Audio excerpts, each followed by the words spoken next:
We weren't too certain why the man had killed himself. It was immediately obvious that this was a suicide upon entering the lab and seeing the brain-splattered wall. However, this man appeared to be of high regards to the surrounding community. Everyone loved him. Why would he do this? His grandson unfortunately found the corpse earlier that day when he went to visit him. He came running into the station, tears streaming down his face, screaming hysterically that his grandfather had killed himself. My partner and I headed over there to see the damage. The poor kid. The laboratory was amazing. I'm not too savvy in any of that high-tech stuff, but it was all impressing, nonetheless. His body was crumpled up in the corner, surrounded by a flurry of papers. He was holding the pictures of his grandson and some older-looking woman in his left hand, and the apparent suicide weapon in the palm of his right. The surface investigation started immediately. We scoped the entire laboratory. The grandson's haunting screams echoed non-stop through my head.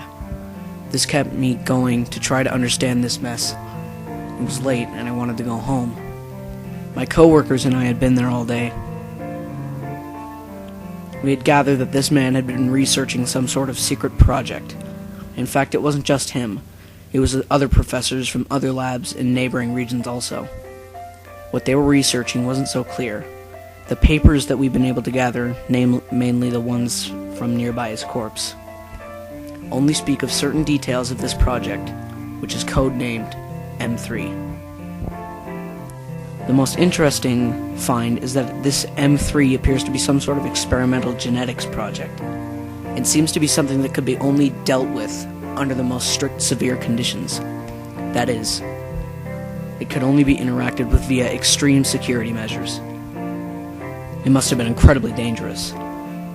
This is all interesting, but what does it have to do with this man's suicide? One more thing struck us as odd. The apparent murder weapon doesn't have the man's fingerprints on it.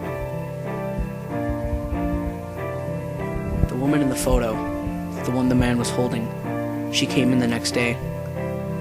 She was quite beautiful in person, although she appeared to have been crying a lot. Her bloodshot eyes stared into mine. I knew him. I have something that may help you, she said. Sure. Step back here with us, ma'am, I said. My partner and I led her into an interrogation room. I started the recorder. What's your name, ma'am? Delia.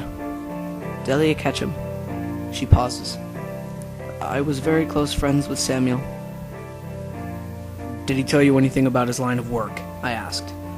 Yes, he did all the time, but lately, these past few months, he hasn't been talking anywhere as much as he used to. In fact, when I asked him about work a week ago, he didn't say anything at all. He just shrugged. I've never seen him so sullen. It was very unsettling. Delia's phone rang. Oh dear, I'm sorry. It's my son. It'll only be a minute. My partner turned to me. Maybe we can get a lead here, huh? I stared at her. Lead? For all we know, it's a suicide. The missing fingerprints are odd, but I bit my lip. This entire investigation, I air-quoted, is not really that stable. I mean, we don't really know anything except this guy was part of some secret research, I added. Okay, sorry. All done. Now about Samuel. He came to my house the night before the accident.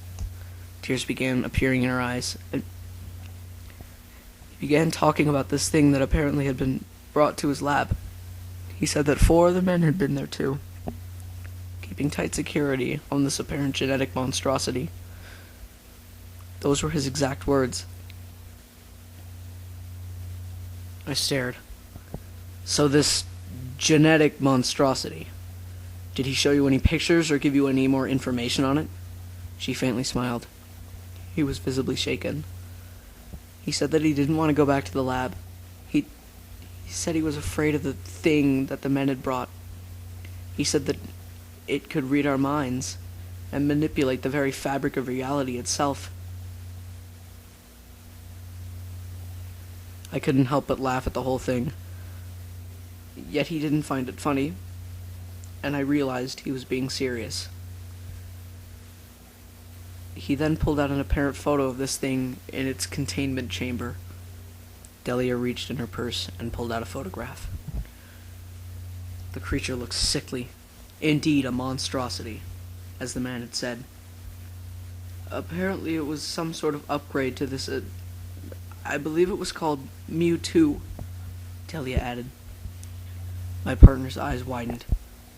Do you remember that thing from that Team Rocket's leader having some horrifically powerful Pokemon? Allegedly some multi-million-dollar genetics project?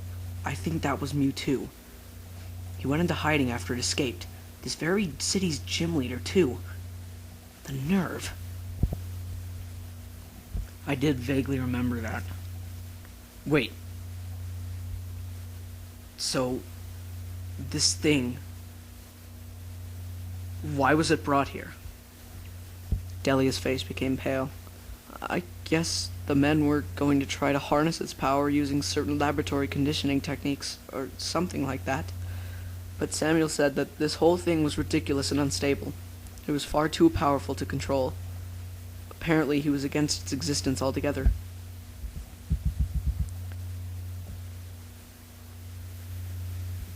Ironically, Samuel was the most trusted in his training and honing Pokemon amongst his colleagues, so they were going to have him take care of it for the next few months. I couldn't believe this. Something went horrifically wrong there. Maybe this is why Oak's fingerprints aren't on the weapon. He didn't kill himself. N3 got to him, my partner exclaimed. I'm unsure about that. I mean, why didn't we see a containment chamber or some sort of holding cell when we were there? I said, turning to the window. It was awfully gloomy outside.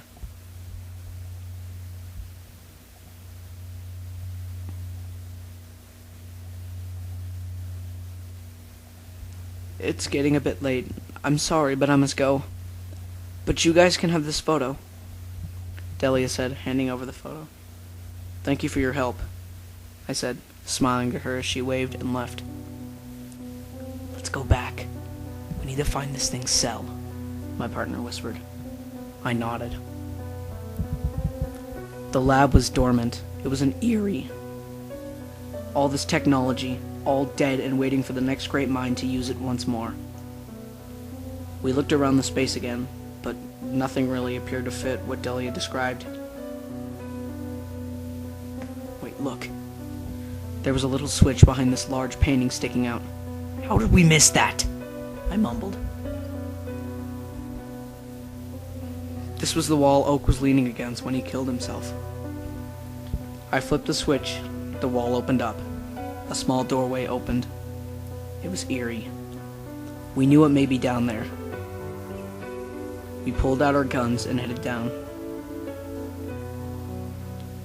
It was a small space. An enormous steel box sat in the middle of the room. There were a lot of weird panels on the walls and ceiling, as well as an odd humming sound, possibly coming from the box. This must have been it. Do you think it's still in there? My partner stuttered. I stood there in shock. As I realized my error, we left the door open. I turned around. There, at the end of the passage, stood the thing. M3. Freeze! I yelled, aiming straight at its head. Do you honestly think you can put a bullet through me? M3 replied. Its mouth didn't move, so it's telepathic as well. I got an urge to shoot, to empty my entire clip on it. My finger almost moved by itself as my partner and I fired away. It just stood there. None of the bullets hit. They all fell to the floor before they even got close. What? My partner whispered.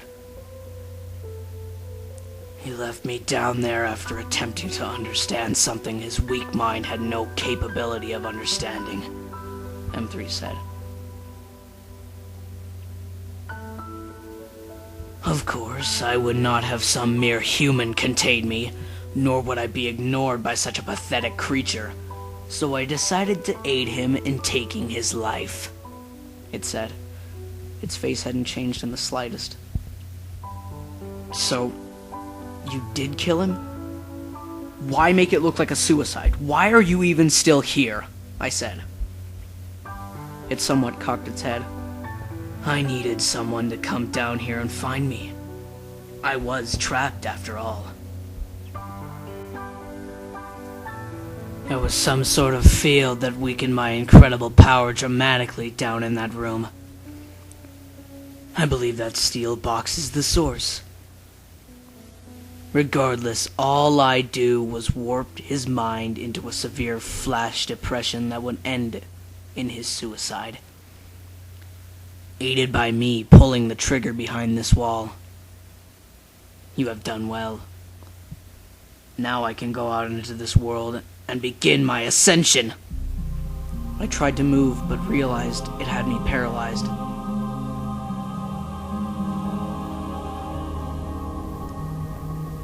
One of the bullets lifted off the ground,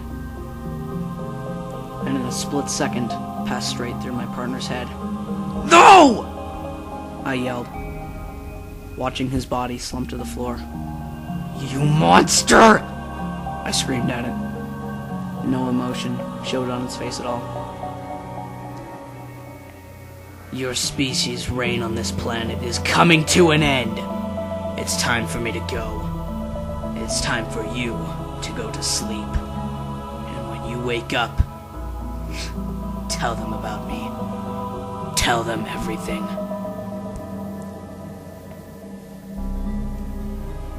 A large block began lifting off the ground as it began to fly towards my paralyzed body. I heard these last words. Yes, human. I am a monster just like my brother before me. I am Mu 3.